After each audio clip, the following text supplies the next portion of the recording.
Lu pernah gak sih cuy kepikiran Hah? gimana bahasa yang kita gunain buat ngobrol sekarang nih bisa sampai ke titik ini gitu. Dari yang awalnya cuma bisa jadi bisa. Bruh.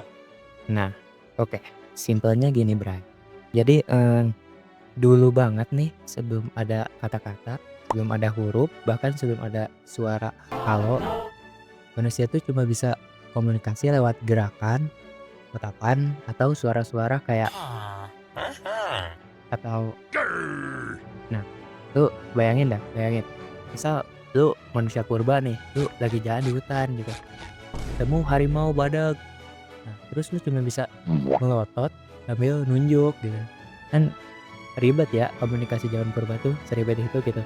Tapi justru dari keribetan itu bisa ngelahirin bahasa. Manusia di zaman itu kan hidupnya berkelompok ya. Terus mereka tuh berburu bareng, makan bareng, berak bareng. Nah, karena makin sering kerja sama cuy, mereka tuh butuh cara buat Huh? bisa nyambung satu sama lain. Jadi dari yang awalnya cuma suara alami kayak teriakan, dengusan, atau tepuk tangan, tepuk tangan. Nah, lama-lama muncul pola. Nah, jadi suara tuh jadi kode misal kayak A bisa jadi awas gitu, atau bisa berarti enak gitu. Ribuan tahun kemudian ya, manusia tuh mulai ninggalin jejak visual kayak pakai gambar, ini gua, mereka tuh ngegambar kerbau, gambar orang, gambar api.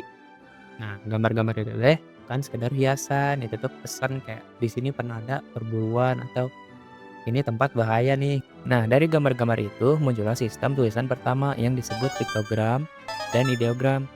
Tulisan ini dipakai sama banyak peradaban kuno, termasuk Mesir dengan hieroglifnya. Ini, tapi menulis gambar tuh lama-lama capek ya kan? Apalagi kalau ada orang gitu, hutang 200 emas, kayak masa harus nulis 200 emas, itu harus gambar 200 emas, kan capek ya. Jadi akhirnya sekitar 3000 tahun lalu ada nih datang bangsa Fenisia namanya. Datang dengan sebuah ide. Lu pada ribet banget, gimana kalau satu simbol aja ngewakili satu bunyi. Nah, dari situ lahirlah alfabet fonetik. Lebih simpel, lebih praktis. Dan karena Fenisia ini doyan dagang, tulisan mereka nyebar kemana-mana. Orang Yunani ngambil, terus Romawi, dan akhirnya jadi alfabet Latin yang kita pakai sampai sekarang nih, yang A sampai Z itu.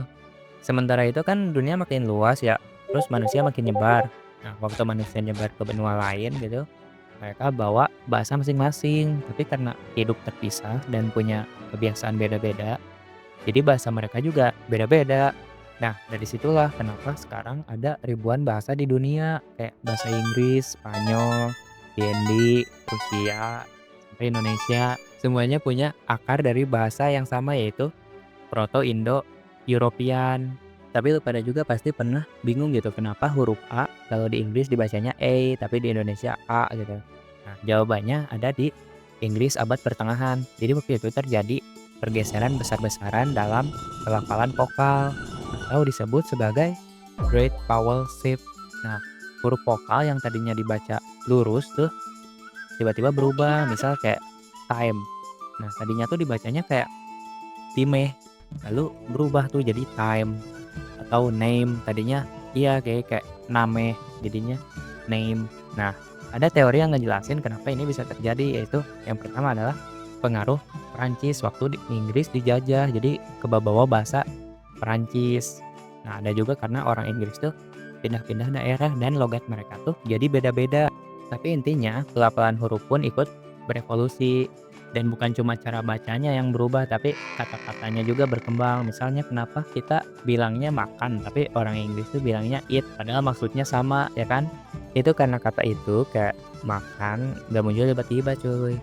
Jadi awalnya bisa aja cuma bunyi random kayak ma waktu manusia nunjuk makanan.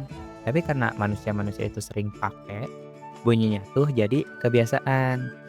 Lama-lama disepakati dah tuh, mak sama dengan memasukkan makanan ke dalam mulut. Nah, terus ditulis. Nah, kalau dalam bahasa Indonesia jadinya makan. Di Inggris mereka punya evolusi bunyi sendiri. Jadilah eat gitu. Intinya mah kata-kata itu lahir dari suara yang dikasih makna lalu diwarisin turun temurun. Makanya bahasa tuh arbitrer. Apa tuh arbitrer? Jadi arbitrer tuh kata dan maknanya nggak ada hubungan. Jadi cuma disepakati aja sama manusia. Ambil contoh mata. Dalam bahasa Indonesia kan artinya sebuah organ untuk melihat, ya kan? Tapi di bahasa Spanyol nih, mata tuh artinya meng itu. Jauh kan? Padahal tulisannya mah sama. Nah, ini nunjukin kalau hubungan antara kata dan makna itu bukan bawaan alam, tapi hasil kesepakatan di budaya masing-masing gitu. Dan karena kesepakatannya beda-beda, kita sekarang punya ribuan bahasa dengan bunyi yang beda-beda juga. Sesimpel itu, Bray. Nah, sekarang gue mau nanya nih, bahasa Inggrisnya ikan sapu-sapu apa? Gak tahu? Cleaning service.